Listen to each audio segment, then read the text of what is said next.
नमस्कार। आज का हमारा टॉपिक है संसाधनों का संरक्षण। पिछले अध्याय में हमने संसाधनों का वर्गीकरण पढ़ा था।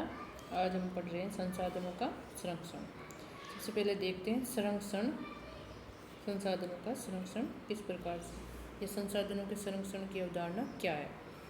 संसाधन संरक्षण का सिद्धांत है वो किसी भी देश काल में प्राकृतिक संसाधन आधार, जनसंख्या, उनके जीवन स्तर के मध्य संतुलित समंजन और अनुकूलन को प्रतिपादित करता है। अर्थात संसाधन संरक्षण का जो सिद्धांत है वो किसी भी देश में समय के अनुसार वहाँ पर प्राकृतिक संसाधन आधार क्या है, जनसंख्या और उनका जीवन स्तर के मध्य में संसाधनों का संतुलित समंजन और अनुकूलन उसको प्रतिपादित करता है, जिससे न केवल तत्कालीन सामाजिक, आर्थिक और राजनीतिक कल्याण के कार्यों में उत्तरोत्तर प्रगति के लिए संसाधनों का सम्यक और सर्वश्रेष्ठ उपयोग हो, साथ में ही अगर भविष्य की दृष्टि से भी देखें तो वर्तमान उपयोग प्रक्रियाओं में विभिन्न संसाधनों का कम से कम दुरुपयोग, अपशिष्टीकरण और अनपेक्षित शोषण हो, ताकि वो भविष्य में भी काम में आ सके। यानी संसाधनों का वर्तमान में कम से कम दुरुपयोग किया जाए,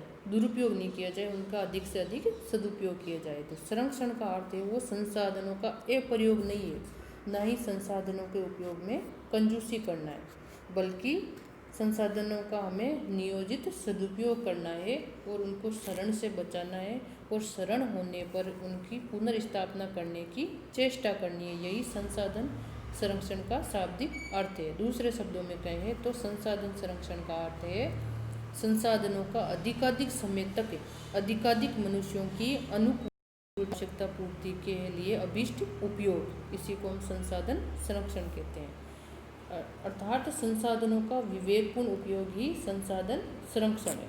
संसाधनों का उपयोग कब और किस तरह से होगा, इसका विश्लेषण करने के लिए उपयोग का आवंटन समय के अनुसार निर्धारित होता है। यानी हमें इस प्रकार से संसाधनों का आवंटन है उसको इस प्रकार से उपयोग करना है कि वो समाप्त नहीं हो, भविष्य के लिए भी बचा रहे। इसके लिए हम संसाधन संरक्षण के विभिन्न नियम देखते हैं। तो व्यक्ति और प्रत्येक के लिए संतोषजनक जीवन स्तर प्राकृतिक वातावरण के अंधाधुंध शोषण पर अधिक दिन तक टिकाऊ नहीं रह सकता है। प्राकृतिक संसाधन पूंजी के समान है, जिसका सुनियोजित ढंग से समुचित लाभ के कार्यों में विनियोग होना चाहिए। संसाधन संरक्षण संबंधी नियोजन के लिए इस कारण हमें संसाधन संबंधी नियोजन के लिए निम्नलिखित दिशा निर्देश नियमों का पालन करना अनिवार्य है। कौन कौन से दिशा निर्देश हैं, इनका हम अध्ययन करते हैं। सबसे पहले है किसी भी देश और प्रदेश को हम एक इकाई मानेंगे और एक इकाई मान करके वहाँ के जो भी संसाधन वहाँ पर उपलब्ध है उन सभी का पर्याप्त ज्ञान होना आवश्यक है। अर्थात किसी भी देश में कौन कौन से संसाधन पाए जाते हैं उनका पर्याप्त ज्ञान होना आवश्यक है, जिससे विभिन्न प्रकार के संसाधनों का पूर्ण लेखा जोखा, परिमाण, विशेषताएं और गुण मालूम हो। इसके लिए वातावरण के तत्वों के पारस्परिक अंतर संबंध के सिद्धांत को जानना और मानना आवश्यक है और पूरे प्राकृतिक वातावरण वृहत और जटिल समष्टि मानना आवश्यक है, जिसमें विभिन्न चेतन और अचेतन अंग परस्पर प्रभाव उत्पादक होते हैं। यानी हमें सब इसका अर्थ यह है कि किसी भी देश या प्रदेश को एक इकाई मान करके उसके कुल संसाधनों का ज्ञात और संभाव्य सभी का हमें पूर्ण लेखा जोखा रखना होगा। इसी प्रकार दूसरा है किसी भी देश काल में तात्कालिक आवश्यकताओं की पूर्ति के लिए तत्कालीन कम आर्थिक मूल्य वाले संसाधनों को विनष्ट करना अविवेकपूर्ण है, क्योंकि भविष्य में तकनीकी ज्ञान में वृद्धि होने से या अनुकूल आर्थिक परिस्थितियां होने के कारण जो कम आर्थिक मूल्य वाले संसाधन है वो भी लाभदायक हो सकते हैं।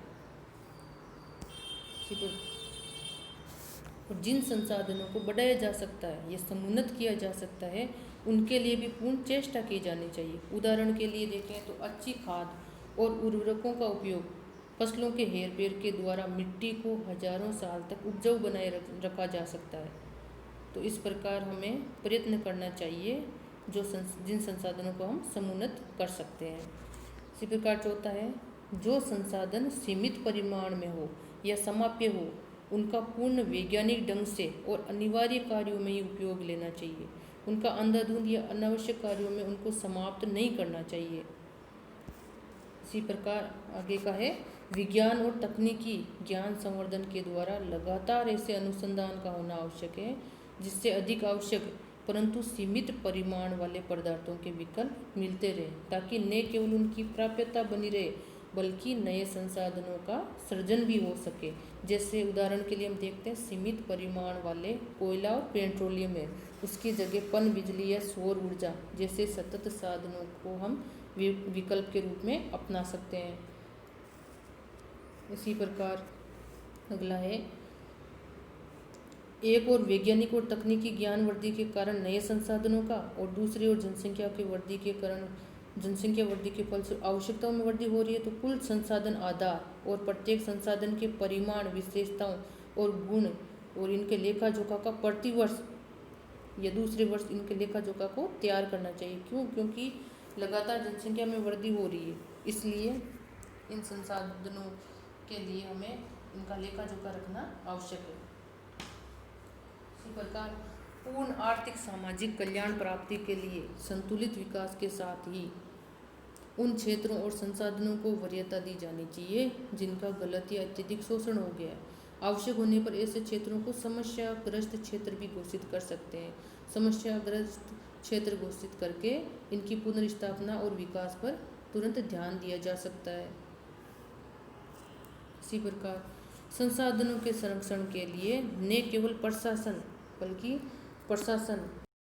स्थानीय, क्षेत्रीय, प्रादेशिक या केंद्रीय सरकारों के स्तर पर बल्कि सभी नागरिक संगठनों, गैर सरकारी स्तर पर जागरूकता और सहयोग देना आवश्यक है। जनसंख्या भी सर्वप्रमुख संसाधन है और राष्ट्रीय विकास के लिए निवासियों का आर्थिक, सामाजिक, सांस्कृतिक और बौद्धिक विकास के लिए समुचित सुविधाओं का होना आवश्यक है, जिससे लोग हैं वो स्वस्थ रह करके अपने परिवार का, अपने क्षेत्र का और देश का कल्याण करते हुए उत्तरदायी नागरिक बन सके।